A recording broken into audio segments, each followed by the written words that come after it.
This is a Fox News Alert. Welcome to Indecision 2013. I'm Eric Bolling. Will he or won't he? The president can't seem to make up his mind.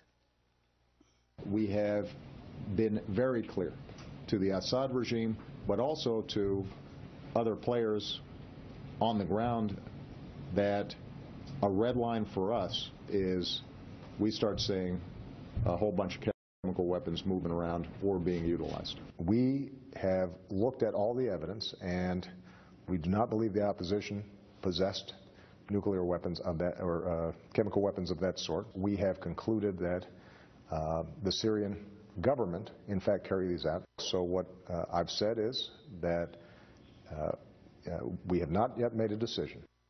So has America lost influence on the world stage due to President Obama's flip-flopping? This president seems naive and clearly is learning on the job. What would President Reagan do, or President Bush?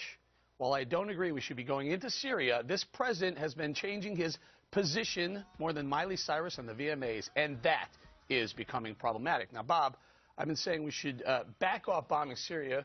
We need more proof before we kill more people. What say you? I say that the evidence is pretty clear. 1, 2, I think that may have been one of the most biased openings you've ever done. 3, he has consulted with Congress. He has to get the allies on board. The British have not yet passed the resolution. The French are going to do it unilaterally with us. They're not going to try to take it to their elected officials.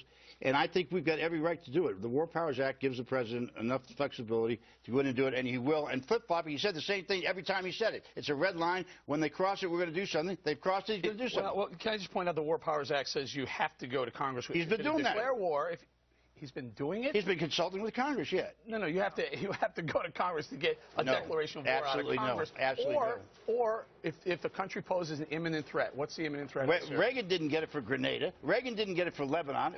And, you know, by the way, Lebanon, you talk about Reagan. What would Reagan do? Reagan put 2,000 Marines on there, and 247 of them died. I don't know. The highest death toll of U.S. soldiers in any one day since World War II. I think Ronald Reagan would do whatever he would be decisive. My only issue, I don't think we should go. I think we should wait, but he needs to be more decisive. You should let him sit back and let him gas people? Should we worry about Russia and Iran pushing back so hard?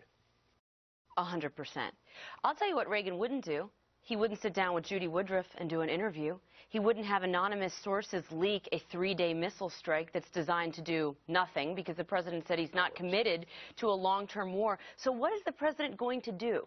This is really a situation of his own making. He tells Assad to step down twice. Assad doesn't listen. Shocker. Oh, I see. He's supposed to say that, and then he's supposed to step down. Then he draws this red line, and in order to save face, he has this do-nothing missile strike that he leaks to. How do you know it's a do-nothing? You don't have any idea what you're talking about. Because, Bob, the leaks specifically say it is not designed to affect the Civil War. It's not designed to hit the intel palace.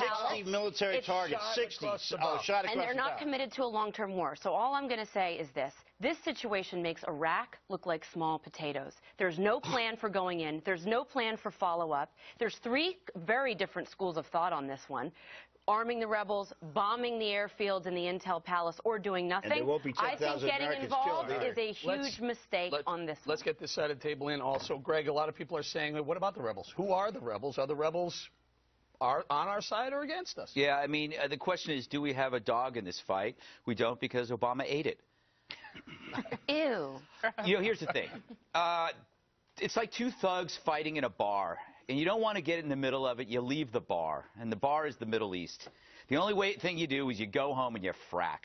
You frack the hell out of your country, become less dependent on this region, and the better off we are, then the less we have to worry about this stuff, because we shouldn't be wasting lives on other people's wars. They're like ugly divorces. You just want to stay away. What do you do about Israel? I don't know. I don't know. But at least, here's what, can I just finish this, though? I don't know. And I'm amazed at the amount of expertise that's out there within, like, you know, a week of this. How many people have the answer?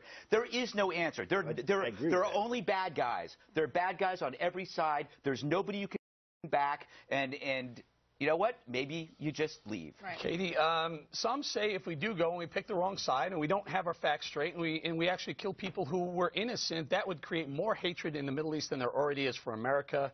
And others say, you know what? Muslim extremists killing Muslim extremists isn't necessarily a bad thing for America. Well, absolutely. We don't need to go and create more problems for ourselves down the road. And as Andrea pointed out, we don't have an exit here. What do we do if we go in and bomb the airfields or bomb these chemical weapons sites? Do we leave? Do we stay? What's the next step? And I think we're forgetting that if we're going to go and do something, we have to do it quickly. We have to do it with force.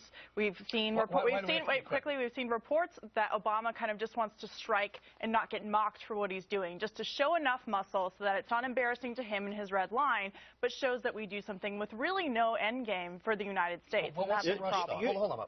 You said quick. We have to do it quickly. Why do we have to do it quickly?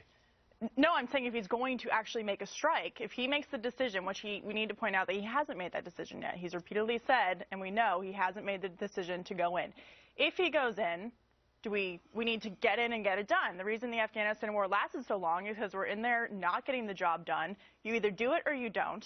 And I think, you know, on the side of backing off and waiting, there's 116 congressmen, bipartisan basis, who have sent a letter to President Obama asking him just to wait. It hasn't been the other way around. President Obama isn't on the Hill meeting with people. He will be there tonight, but he hasn't been there all week. He hasn't been there for the past year.